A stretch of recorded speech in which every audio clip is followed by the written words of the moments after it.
Okay, we'll wait a minute. Photo? Oh, yeah. Hey. Hi, All All Kevin. right. Hey, Leah. Good to see you. Good to see you too. Okay, Right. so I think everything's good. Yeah, thank you.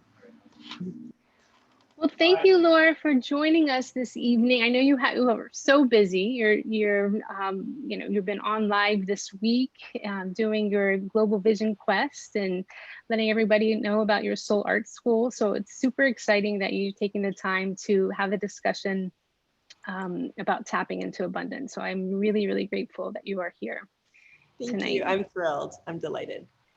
Awesome. So we've been chatting for a few years now, and I just honored to just watch your process and see you grow. And I just want to be able to pick your brain a little bit about how you do everything. So for those of you who don't know Laura Hollick, I'll just kind of give you a really brief intro, and I know that she can go on and let you know about herself. But she's an abundant artist. She's an award-winning artist. Has a Bravo TV show. She has a TED Talks. She does Soul Art Day, which would have been her 10th year if she did it this year. She has Soul Art certification program, and now she has a Soul Art school that she has started. So very exciting things. And the first person that I thought of when I was like, we're going to be focused on tapping into abundance, and I thought of you. I thought this would be really fun to have a conversation with you. So just to give you a little heads up of what we've been working on. So last month we were focused on healing our money blocks, and they got really heavy. Let me tell you, we did some art making about it. We talked about money shame. We explored some of those limiting beliefs and really checked our mindset and our relationship with money. And so, just changing the gears for this month of, just being able to nurture that relationship and being a little bit more conscious of it. We're going to be talking about tapping into abundance. And I kind of wanted to get kind of your view about that. Like, how do you view abundance and prosperity? Because I think it's unique for each person. So, what's important to you and like your values and your lifestyle and things that you want. So I'm kind of curious, as an artist and as an abundant artist, kind of like, what has your journey been, or your experience about becoming abundant? Well, I think it's amazing that you started with the money blocks, right? Because I think that's usually the entry to even think about abundance. It's like if we're struggling in some capacity, then we kind of want to not struggle. And that was definitely my introduction to abundance and having like a thriving career. I didn't have that. And so I wanted it. And so my idea of abundance always was this feeling of that I could live my imagination. Like I could be the person I wanted to be, whether that meant I could have organic foods, whether that meant I could have, clothes that I would envision. I have someone who sews outfits for me because I envision them. And, whatever it means, it's like being able to live the way that I want to live, spend my time doing what I want to do and not feel constricted or restricted by that and having to kind of dim the dream a little because like, oh, I can kind of do it. To me, abundance is the ability to fully express and embody. So I clarified that I wanted that because I did not have it. So I think it's great that you started with the money blocks because that's usually the crack that sort of opens the portal to be able to even have this conversation. And so that's, for me, it is to be able to be the person that I want to be. That's abundance to me, to be able to do that. And also, as I've grown and, accept more of life and reality, it doesn't mean that I expect life to be perfect, but it means that whatever is happening, I can choose how I want to show up for it. So there's definitely still challenges. There's still, it's not like you suddenly you cross over this bridge and then everything's perfect. And, there's still challenge in thriving, but it's that I feel the way that we get to show up for the thriving, that's the abundance. Like, who do we want to be? And then how do we show up? So that would be my definition, being the person you want to be, no matter what's going on. Awesome. I love that answer. So I was also, when you were talking about that, I was thinking, did you get help along the way? Because a lot of us, we weren't like taught how to use money or even realize that we had blocks or, you know, beliefs that were stuck in our head that we didn't want. So I'm curious, like, did you like hire a coach, or did you, like, what way did you go about it? Did you just do research on your own? Can you give us a little idea of your For sure. direction, your path? I did all the above. You know, Oh, okay. I stumbled and fumbled on my own. And then as I started to have money and resources, I started to invest. And I was actually just adding it up the other day. I'm like, how much have I actually invested? And on the conservative side, it was over $250,000. And that was on the conservative. Oh, yeah. My And that's goodness. over, you know, oh, I know. And so I definitely, I invest. And then, you know, because I make those choices. And initially when, you know, you have like $100 and the investment is $120, you know, it's really like, oh my gosh, how do you do it?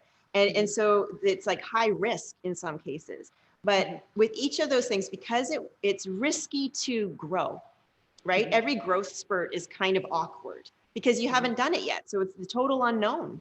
And so every growth spurt, every investment or everything, if I did it on my own and I just took a risk in some way, you know, I felt like clumsy.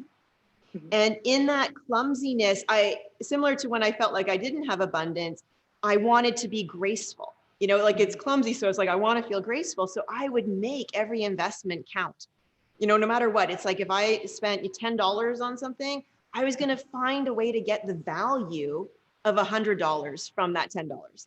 And it just became almost like a bit of a game for me, where it's like, okay, if I'm going to put my energy out in a certain way, how do I have that grow to something that's even more than I could imagine? So I feel like one of the skills I've developed along the way, an abundance skill, is the ability to create value out of anything. You know, like out of anything. If you buy a $10 book or a used book and it's $10 and you're reading it and you get one insight from that book, then implement that insight and it will make you $100, right? And then you just, you know, so the value keeps growing. And so that's how I've approached investing in things. And I definitely have hired people. And every time if I feel that little buzz of like, I have to do it, then I do it. And then I've also done a lot on my own because my art is really my mentor. You know, my art and my creative process, that is my number one. And like spending time in nature, listening to my own instincts. And an abundance skill, I think, is to trust your instincts. So, you know, first of all, you have to be able to listen to it. And I cultivate that regularly to listen through my art and the creative process. But then building the courage to act on what we hear, because we can get a guidance for something, whether that's to invest in something or whatever it might be. And then it's like, do we do it? Because it's risky, right? Like there's your growth spurt. You'll get some guidance and you have to do it. And the muscle of being able to handle a really healthy risk, that's what in the strength, the muscle that you get from that, spiritual muscle you get from that, that keeps building and building and building. And I see that really as wealth. That's the asset. That's like this bank account of sort of your own courage, your own capacity to be the person you want to be, even if you don't have all the answers when you make the decision or the choice. So being able to risk, you know, as I've gone through my journey, that's definitely something I've learned. And it's scary in moments for sure. Healthy risk, not just like kind of stupid risk, but like real thoughtful risk, meaning like a step that's from your guidance system, but it's different or it's new. So it feels clumsy or risky to do it, and just exercising that. So through my life, I have done that repeatedly. And, you know, sometimes it's on my own, sometimes it's with a guide.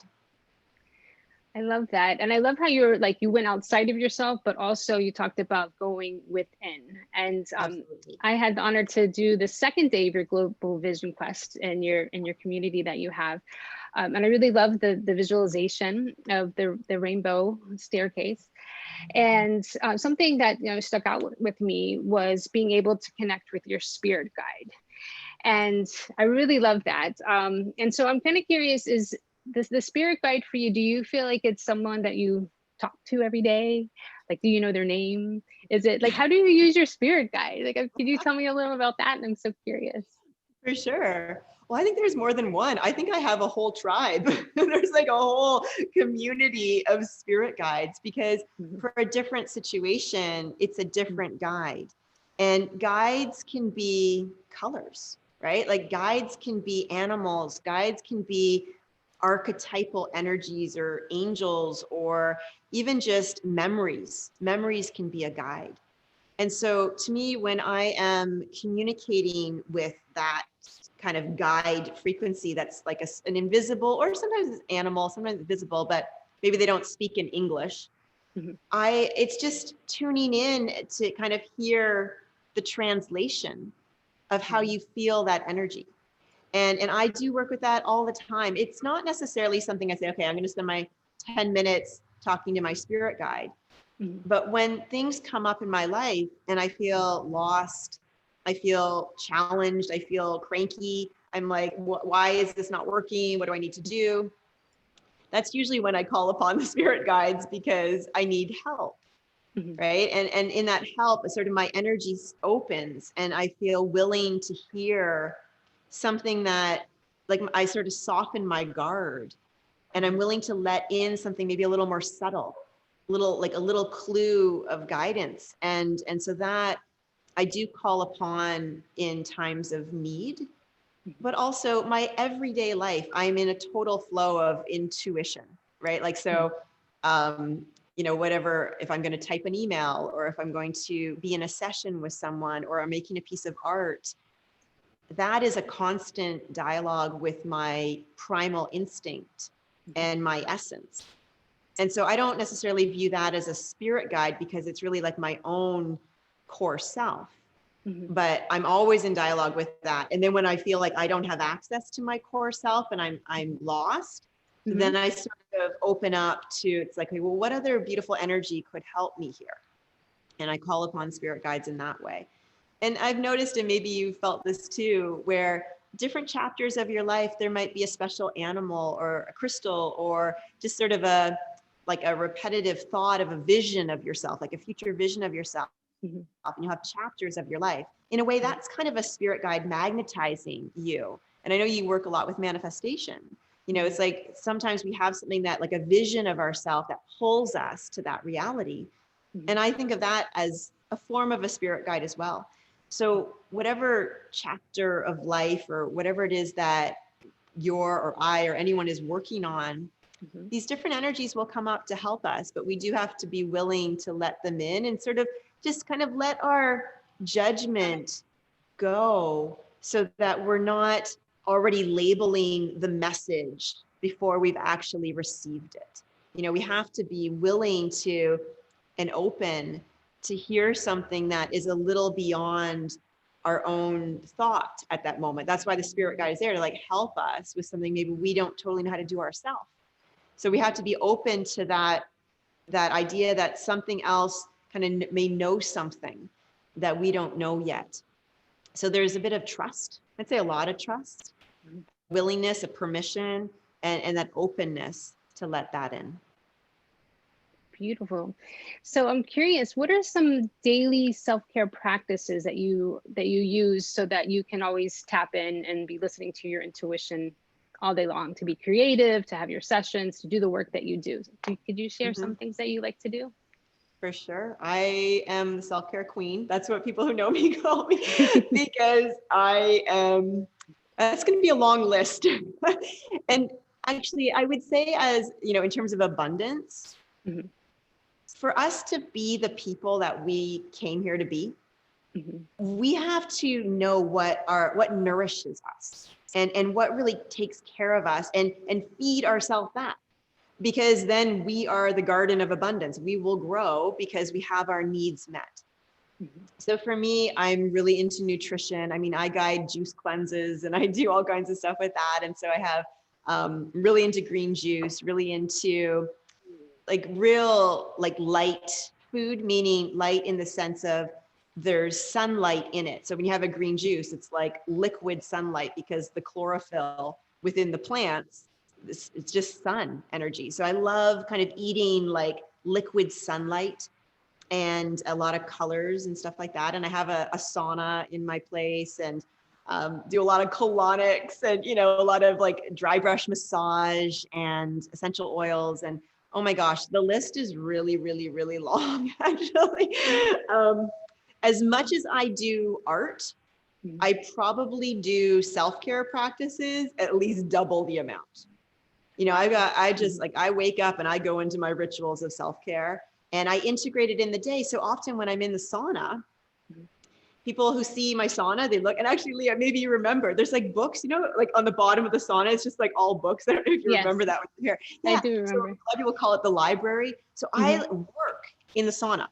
Like I'm designing courses and I'm just like, so I have like an hour in the sauna and I am just like, I get my best work done there. So I really integrate my self-care practices with what I'm doing so that what I'm doing, it's like, it's not like I'm just like sitting down at the computer and like trying to type. It's like, you know, when I get to the computer, it's like I'm full and I'm like spilling over ready to share because I'm so filled up. I'm so nourished. I'm so like kind of embodied and enjoying myself that when it comes time to like put something out in the world, it's coming from a full well, right? And so to me, self-care, especially as an entrepreneur, as an artist, I mean, you need access to all your resources to show up as an artist. But then as an entrepreneur, you need even more capacity, more resources within yourself to have the energy to do what it takes to be an entrepreneur, right? To be an entrepreneur is that you're sort of always tending to this being that it's like, it's alive and it needs care. And to do that, just like any healthy parent, you know, they need to be healthy themselves to be able to do a really good job at parenting. You know, I think we probably all have experienced moments where, you know, our parents, you know, they were exhausted or depleted, and then maybe we felt like abandoned because they weren't able to show up for us. So as an entrepreneur, it's like being a parent and being able to have the energy to show up for the things that are needed and not have that kind of suck you dry type of thing. So self-care, it's great that you brought that topic up. It's so important. I don't think any successful career or creative practice is sustainable without self-care because you'll just get exhausted and feel like you're pushing rather than kind of expanding. You'll feel like a push to do something rather than it's just like coming out of you. So yeah, self-care is a big topic for sure. Yeah, I was going to ask you about the juicing because I thought that was really interesting about like what you eat and what you consume and how that affects you on a cellular level. And you actually have a course about it. So now I see how you're relating that to your self-care and like what you're digesting and how that makes you feel.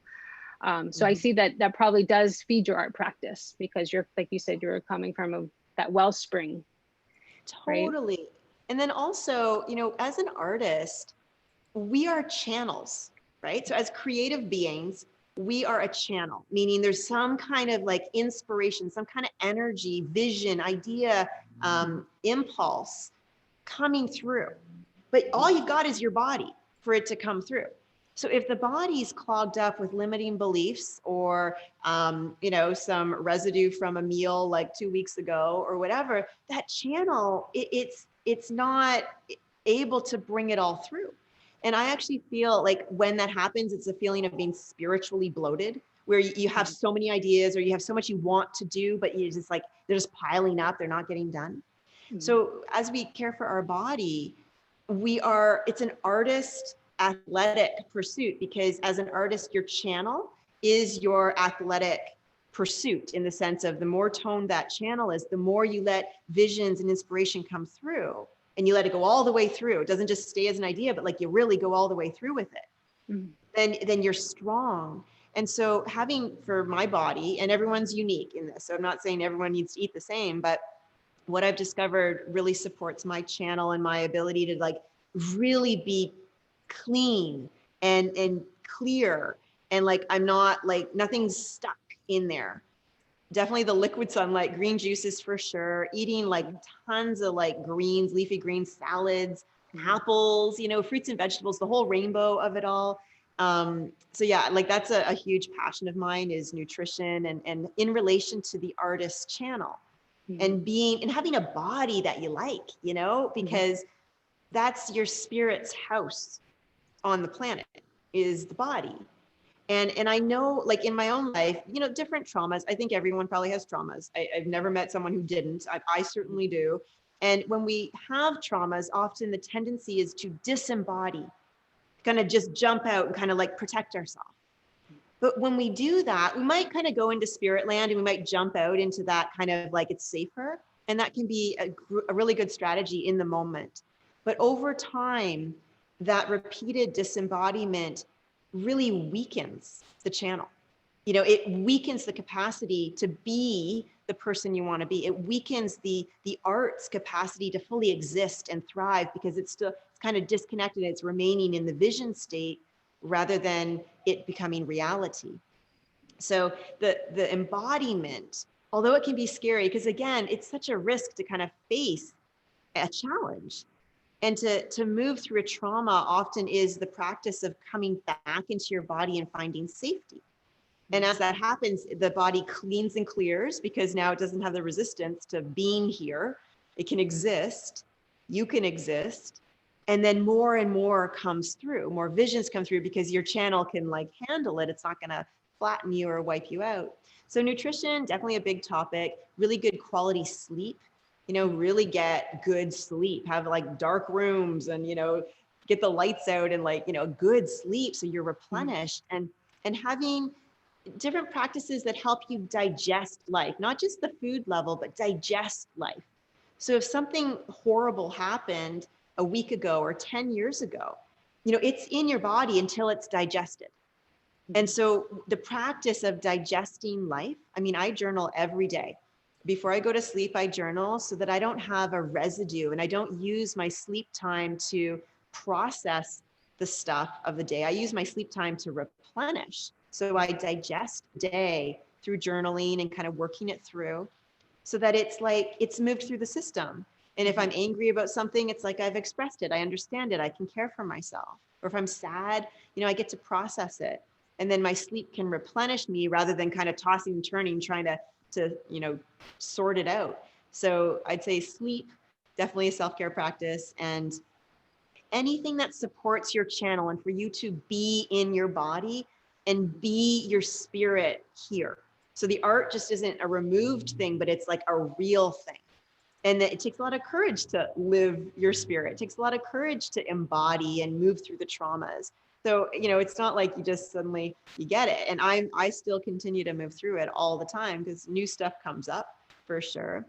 But when we do have our toolkit of self-care practices, we can handle things more, because something can be hard, but you've got some tools and you've got resources within your own intuition, or whether it is finances, but you've got resources.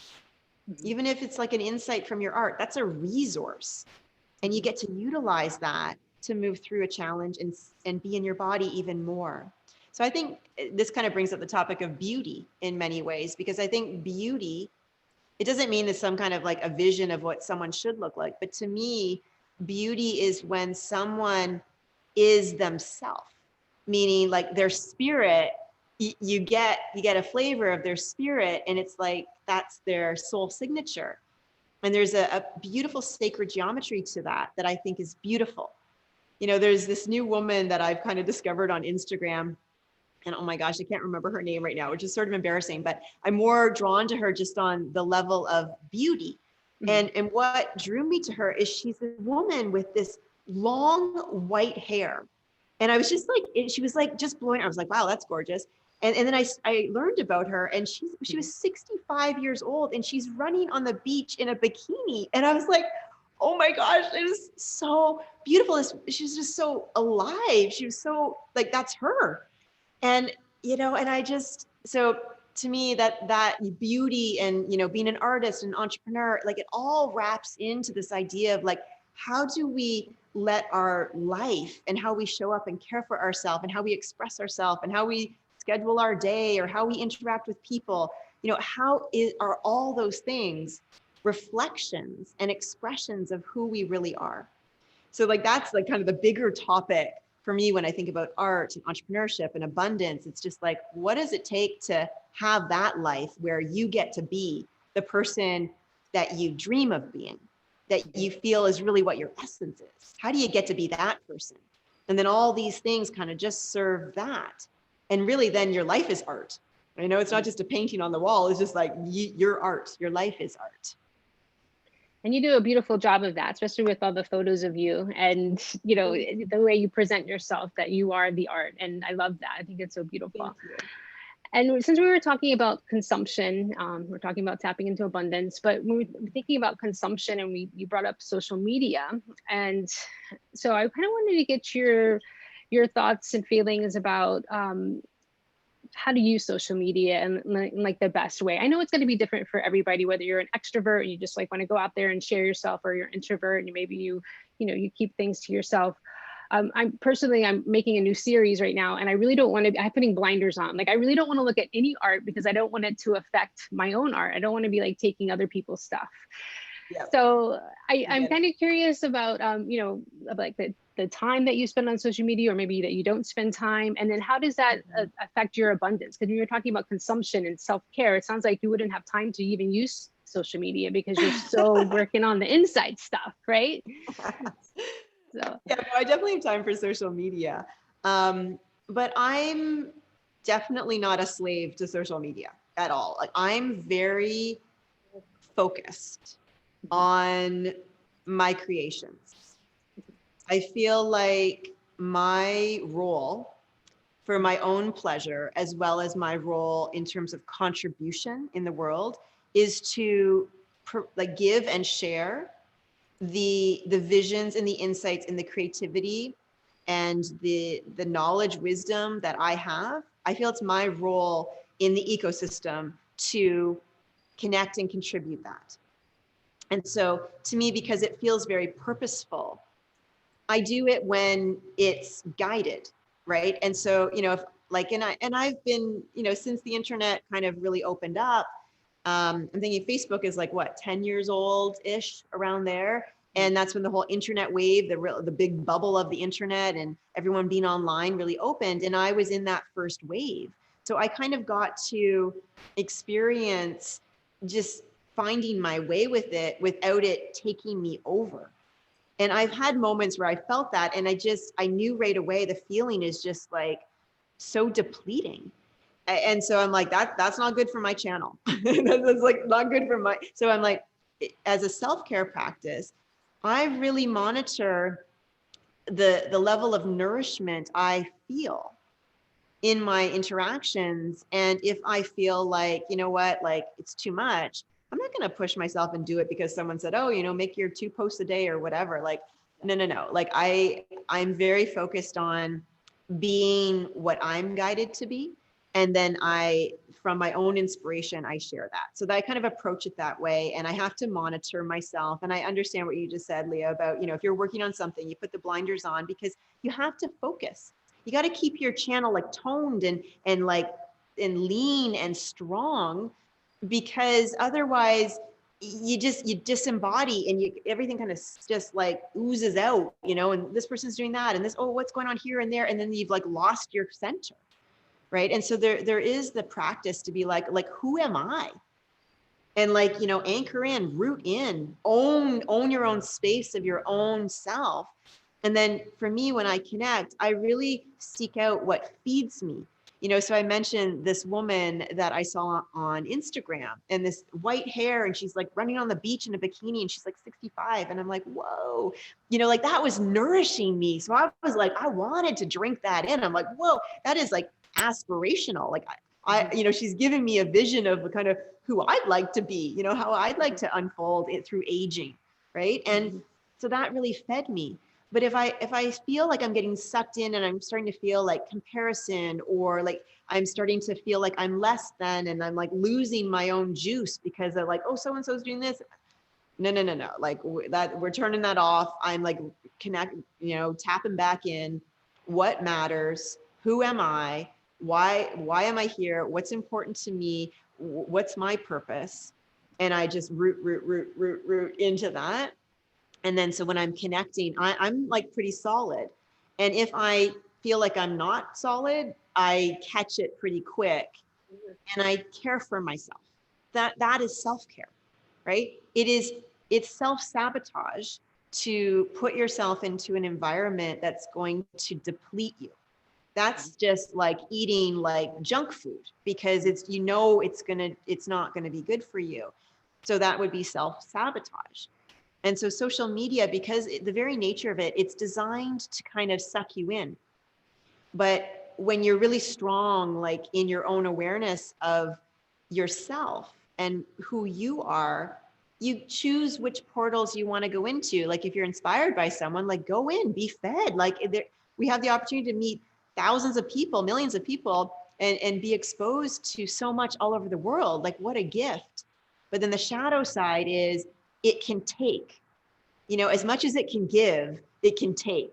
Mhm. And so being able to monitor that feeling, what does it feel like to be fed? And what does it feel like to be sucked out, and know that and care for yourself so you keep getting nourished rather than depleted. So I approach social media and really anything I do in my life and business and marketing and entrepreneurial things. And, those who know me, and maybe Leah, you've seen this, I'll take sabbaticals, right? Like I'm like, yeah, maybe that's not someone's smart idea of how to run a business, but it's the right thing for me because then I'm at my best. I'm who I want to be, so I'm not following someone else's rules. I'm listening to my guidance of how I will structure my business, how I will do the marketing. And then I really want to show up. And it's fun. I just did the Global Vision Quest and Soul Art School is coming out. And I often do these really big kind of elaborate launches because to me, it's just like one giant art project and I'm 100% into it. Like I am 100%, like I love it. I'm like, I'm in it. I love making the images. I love figuring out the sequence. It's like a choreography, like a dance. And, how is it going to move? What's the journey? How are people like going through this? And it's total joy for me. There's challenges too. I don't want to make it seem like it's, Oh, she froze up. Is it me? Let's see here. Oh no, it's looking for backwards.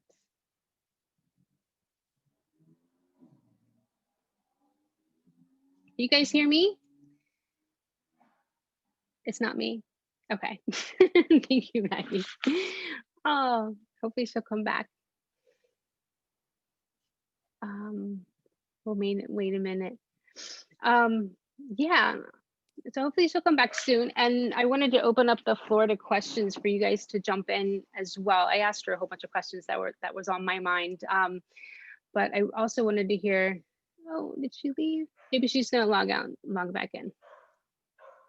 Oh, my dog just got excited. Well, I hope you guys are being inspired by Laura. She's really, I don't know if you guys had an opportunity to check her out or go to the Global Vision class. I've been following her for a few years and she's now my friend. I've been to her place before and participated in Soul Art Day. And I just feel like she's just like a force. And I just love her practices because they're not the usual practices of what like business people or our business people do. They're usually more of that masculine energy of go, go, go, put yourself out there, blah, blah, blah. And she's like she said, she takes sabbaticals and, she's not really on social media that much. So I think that's really awesome because it shows up in her practice of how magnetic she is. Because when she does show up, like she said, she's coming on 110%. So I love that. That she's like so tuned in. So hopefully she'll come back and hopefully we'll be able to pick her brain a little bit more. Did something come up for anybody so far before she comes back?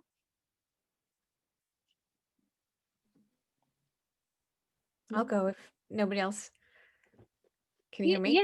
Yeah. I mean, it could be just that we could talk until she gets back. Go ahead. Okay, yeah, I can stop when she gets back. I just posted some art on Instagram. Not on Instagram, on Etsy, and I made some money. and I'm like feeling like I just want to reinvest it in advertising, but I'm having this mixed feeling about like, do I just hold on to the money or do I reinvest?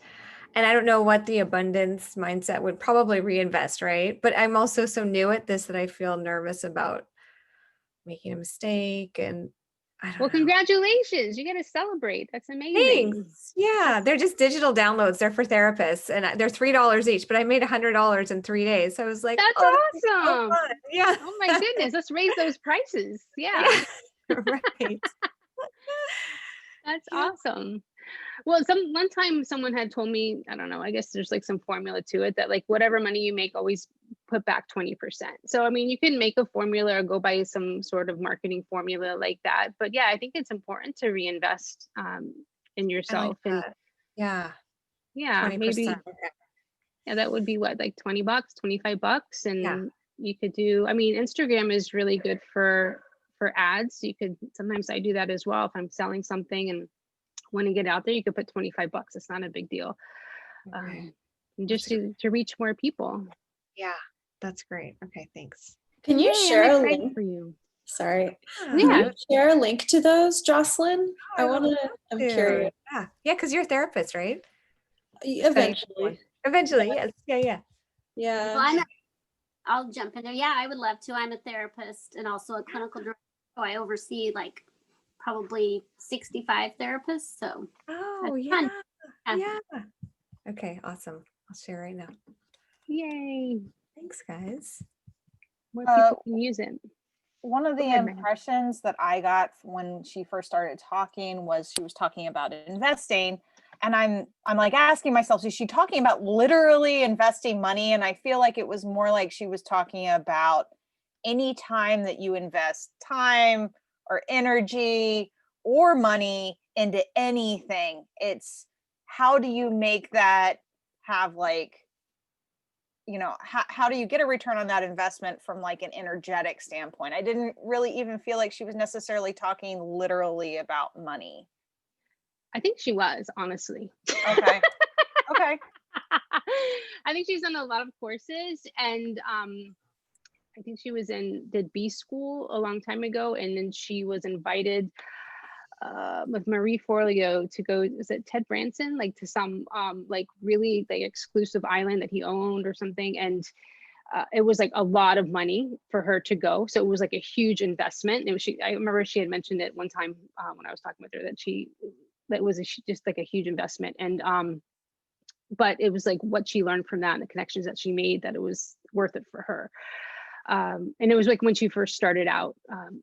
So I really do think, and she is always doing, like for her self-care is doing courses and stuff. So I wouldn't be surprised, you know, if she's hired a coach that costs a lot of money too, that would probably be added in there, because she's been doing this for a long time. I mean, this would have been 10 years of her doing Soul Art Day if she did Soul Art Day. So yeah, she's had her business for a while, and it's, you know, it's been growing a lot. Oh my gosh, I hope she comes back. I'm gonna text her. Oh, there she is. Oh no, that's Lindsay. Lindsay but came back. Okay, let's see. Okay, hold on. Let's see. But you can ask her that when she gets back here. That's a good question.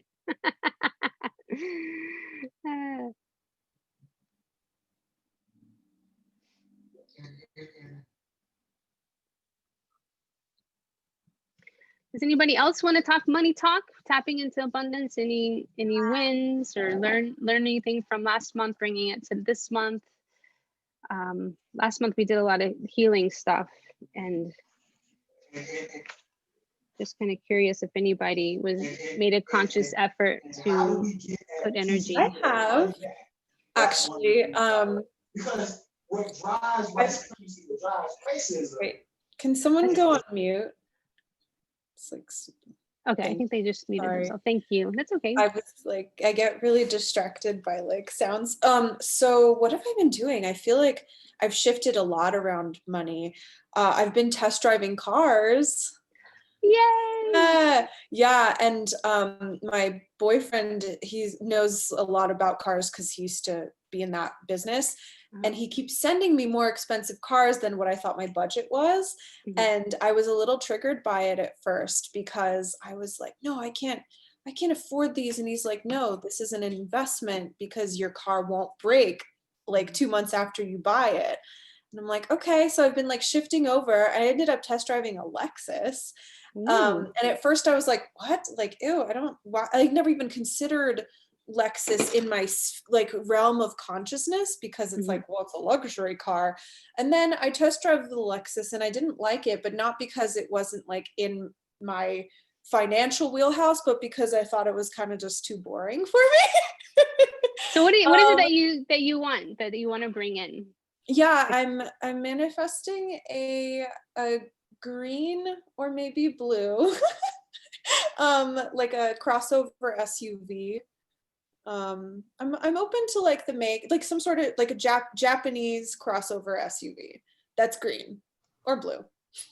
I can see one like the color of your sweater. I think that would be so pretty. Yeah, that looks so nice. Forerunners are amazing investments. Oh, cool. I have a Forerunner and I love it. Oh, you do? I do too. Yeah. And I want to mention, like, this is something Leah and I talked about, like, way back in January or maybe February. And at the time, it seemed like 100% like unattainable, where I'm like, no, I'm not even like, of all my goals, the car goal isn't even like a thing, but it's totally happening. It's happening. And it's happening like this month or Yay. soon. Yeah. Congratulations. Thank you. That's and awesome. also just last thing is the car means freedom. So if I have like a reliable car, it means that I'm free to go anywhere, like to the mountains or to nature, so yeah, it's not just a car, it's like what it represents. Most definitely. It's giving you the wings. Yeah. Hey. Hi, Laura. Thank you so much for coming back. Sorry we lost you. Okay, I hope that was a good laugh because I'm talking about the internet and the computer and all this stuff. And it's like, and then I'm like, I think I'm just talking to myself because everything was frozen. Anyways, apparently the internet just turned off here and we just got it back all up. Oh, I good. I'm glad you're apologize. back. That was kind of That's comical okay. timing, but hopefully that weaves in its own, its own perfection, and you guys got to kind of let some of those things just land a little bit. Yeah. We started chit chatting, and I know that everyone has questions for you. So if we could just switch gears, and then if someone wants to ask you something, they could have this opportunity. So All right, please, ladies, who would like to go first? Rachel, did you want to go? I know you wanted to ask something, or maybe it was Maggie. I would love to go. Okay. I started following you like several years ago, and you're actually how Leah and I got connected. Oh, cool. And I'm like shaking because I'm so excited right now. Hi, I'm Rachel. Nice to meet you. Thank you. I forgot what I was going to ask now. My ears are hot.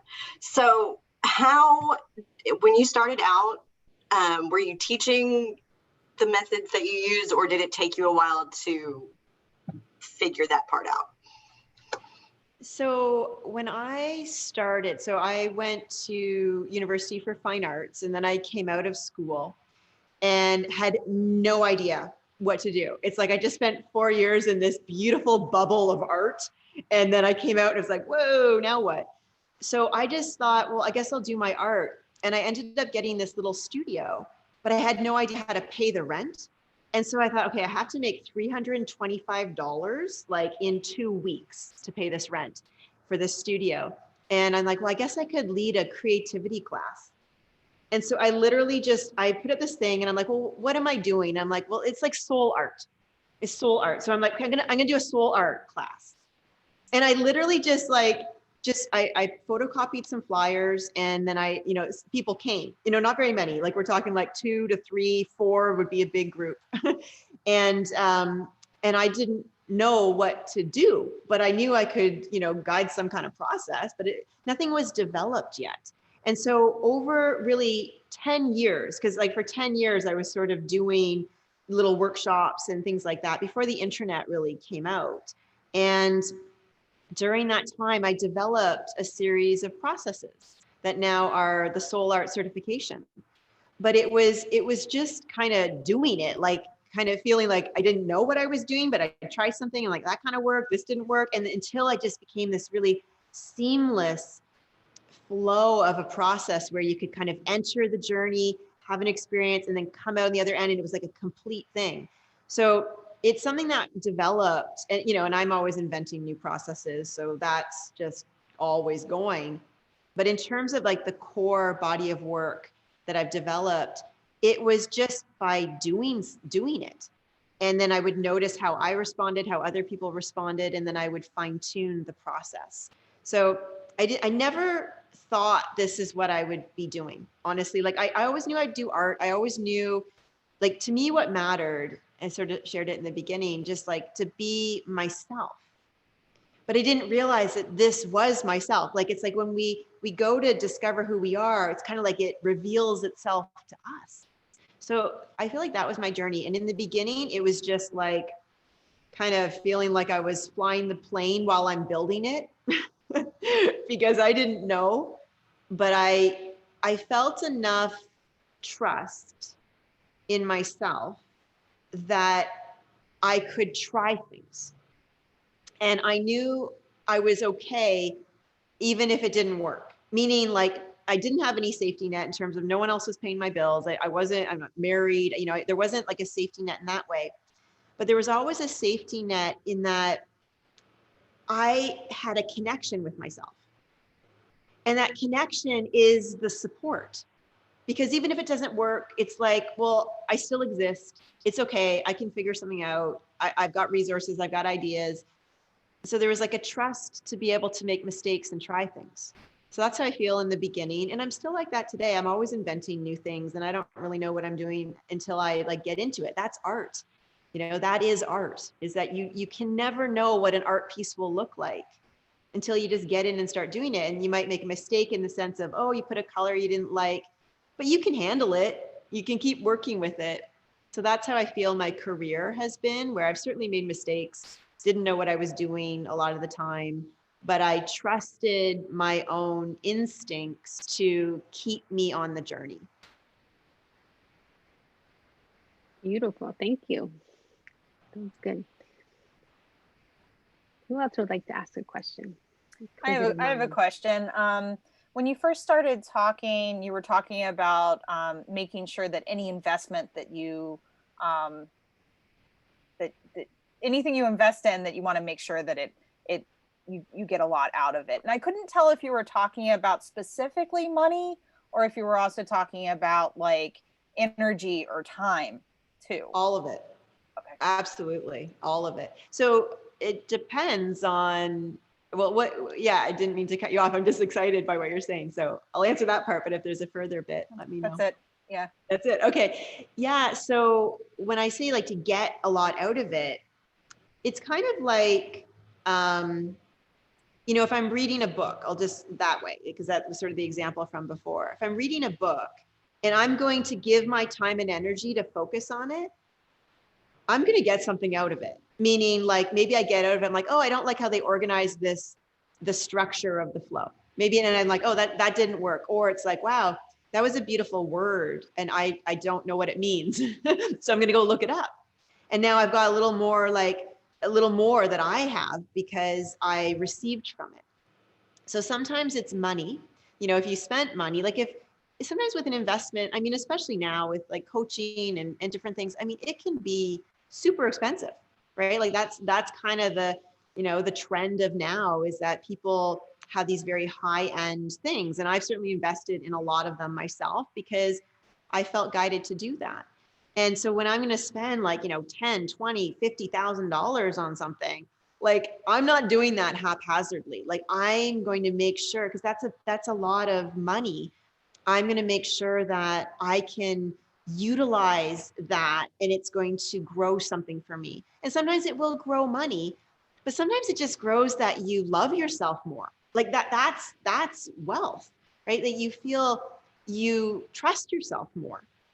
That's wealth. And so it's not always that it like has to relate exactly to money, but I think if we're talking about money, then if I'm going to invest something, then yes, I want, as an entrepreneur, I'll do something to grow that. but that's not my only measure of wealth.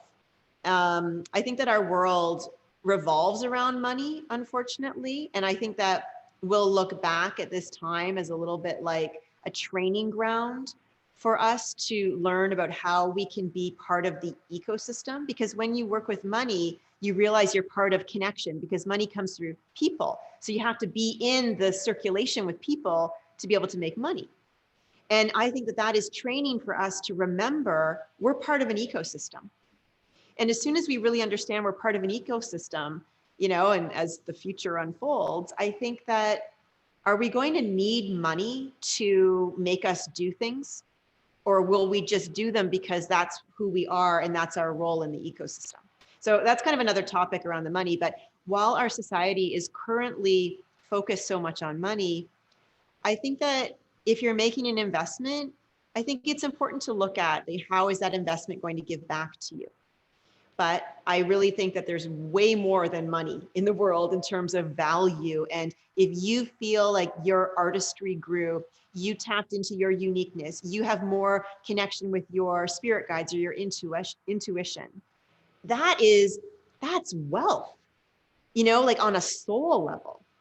So it's not just about money, but in our culture currently, so much focus is on money. So I think that as we have a really good relationship with money and how we want to be with it, then we can actually allow more of our real gifts to come forward and more of the real value to come forward, because we're not sort of consumed by the money, but more on like money's just a tool to be the person you want to be.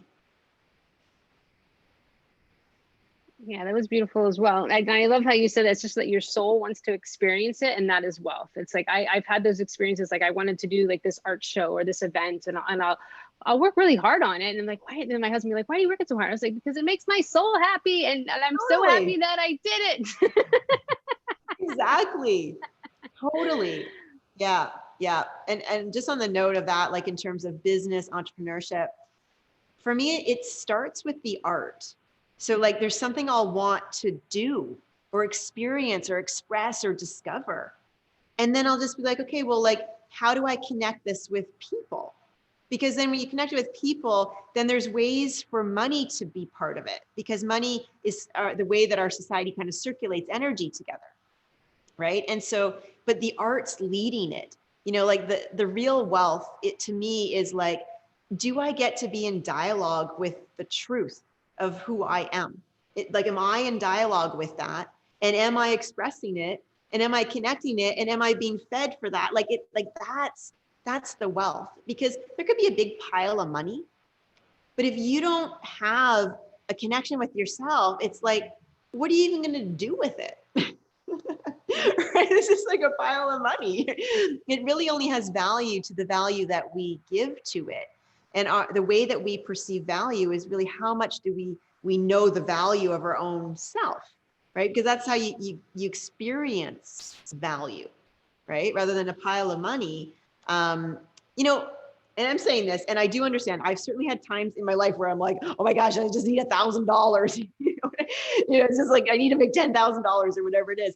And then that becomes the focus, because that's what is needed for your own self-care at that time. No one should be living in like struggle, you know, unless there's some real value to that. But, you know, so if there's a time where it's like, okay, the focus is on money, because that might be something you need to learn right then, or that might be, you know, something you need to learn how to connect with people, or how to use your voice, or get your work out there and learn about business, or standing up for yourself, or like being visible, you know, and money will make those lessons come forward, right? Like money will bring it up. If there wasn't money, I would not be here right now. I would be in a cave doing my art and be perfectly happy, honestly. Money made me have to be like, remember, you're part of this world. Remember, you've got some medicine to share, and you got to show up. You can't just hide out. And so I know I've been on all sides of that. I think money has a value in its context and in its importance. And yet there's a bigger story where it's like, who are you here to be? And I know for me, I wasn't meant to be hiding out in a cave. You know, I'm meant to show up, and I've really found my own voice, because I've been sort of pushed to show up by my own instinct. And so, you know, it's all tied into that. Money matters in terms of our current culture, but there's a bigger story of like, you know, it really matters that you be who you are. And sometimes that means focusing on money so that you have your sense of independence and sovereignty and ability to feel ownership of your life and secure. And if those things need to be addressed, then money needs to be addressed. But in different points, you know, it's not always about the money. So yeah, it's a big conversation, especially around this topic of abundance, right? Like what, and Leah, you started with this, you know, like, well, what does abundance mean to you? Because that's where it starts. And money is a piece of it, because without it in our society, it's kind of like good luck. You know, I read the book in my sauna, in my library, there's a book and it said it was like the man who lived without money. And I ordered this on Amazon and I'm like, well, what's he up to? Who's this man who lives without money? And I was really curious, like, what's he doing? How does he do it? Right. And so I had this book and so this guy, he did live in kind of like a cave, but he had a bike. Someone gave him a bike and he would bike to the library, use their internet. And like, you know, so he lived in society, but he didn't actually use any money. And it was an interesting story. And I think it's possible to do that. Sure. And then here's the proof the guy did it. But, you know, I don't know that that's my purpose. And so while we're in a society that uses money, it's like that's part of our abundance story, that we have a relationship with it that feels good to us. That's an integrity for our truth. And that allows us to be who we want.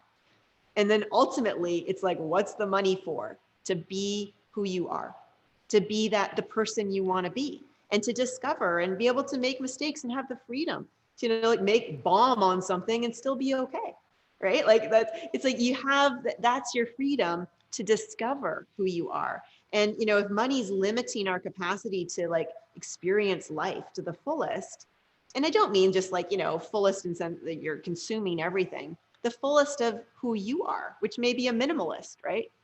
It's like, then we're really sabotaging ourselves. We're suffocating or constricting ourselves.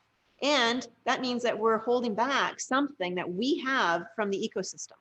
So not only are we like limiting our own life, but then whatever gift we have, we're not giving it either, right? And so it's like to grow money can sometimes mean like you're becoming more capable of contributing and being part of the world. And again, we have to move through those traumas to feel safe to exist in our body, to show up in the world.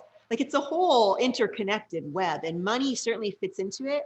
Money brings up a lot of wounds because money brings up that like little child in us where it's like, oh my gosh, is someone going to take care of me? I don't know how to take care of myself. What if it goes wrong? What if I can't do it? Oh, I'm a failure. You know, like money brings up fear, survival, threat, you know, disconnection, isolation, codependency.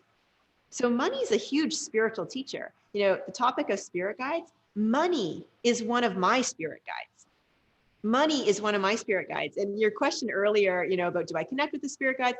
I actually have in my calendar every Wednesday in my calendar. And so like, and it's all color coordinated and all this stuff, but every Wednesday, so there's a green bar on the Wednesdays and it's just like permanent. It's always there. And it says money date. So every Wednesday I connect with with money as a spirit guide, and I tune in. I'm like, well, where's the pulse? Where's the current? You know, how am I flowing with this? Or if I have to do bills or whatever. So I'm always connecting with that energy to make sure that I'm myself in it. I'm not becoming a little victim, a little girl and scared. I'm like, I'm showing up. And so money's been one of my big spiritual teachers and spirit guides to be an artist entrepreneur. Oh, that's beautiful. I do money dates too. They're so important and powerful, and most definitely. So I wanted to just kind of wrap it up and say thank you for this discussion. You gave us so much inspiration. I know that like as you know, you stand up and share your soul and your art. You're lighting the fire for the next person to stand up and share themselves. So that's why these conversations are so important. And if you want to just like let us know how we can connect with you, if you want to let us know about your new school, the Soul Art School, or anything else so that we can stay connected, please let us know, okay? You can let us know Yeah. about it. Thank you. Yeah, so Soul Art School is actually opening tomorrow. So Soul Art School, it's a place to cultivate your creative spiritual gifts, essentially. And so we have different rituals and practices and a community where we gather. So every month there's a ritual and there's a journal that goes with it to kind of go on a theme of that kind of strengthening of yourself. So I've actually been doing that for 10 years with my soul art certification group. But then we decided to kind of open it up where people who just wanted to participate in the rituals, the monthly rituals in the community. So Soul Art School is that place to build those skills of being yourself and heal the wounds, heal the traumas, and build the ability to like stand up in your truth and even know what that is and express it and embody it and experiment with it. So that's Soul Art School. And if you're interested, you can learn about it at soulartschool.com. And then, of course, with my own work, I'm always doing creative projects. There's always something on the go. And so laurahollick.com will be the place to see what I'm up to in that way. Awesome. Thank you, thank you, thank you. I'm just giving you a big virtual hug. Thank you. Oh, good. You got it. Okay. Yeah, thank you everyone for showing up today. I hope everyone, I know everyone enjoyed it. But yeah, please keep in touch with Laura and check her out, check out her stuff. And yeah, I can't wait to continue this conversation and dive deeper in this money stuff and abundance and prosperity, because it's there for everyone. I really do believe that, the more we nurture it and be conscious of our connection with it, we're gonna get more. So thank you. Thank you so much. It's a treat to connect with everyone. Thank you. Okay. Thank you, Laura. Thanks for blowing our minds. Laura, Yeah. Laura, I'm in Australia and I want to sign up for the oh my goodness, sorry, the school.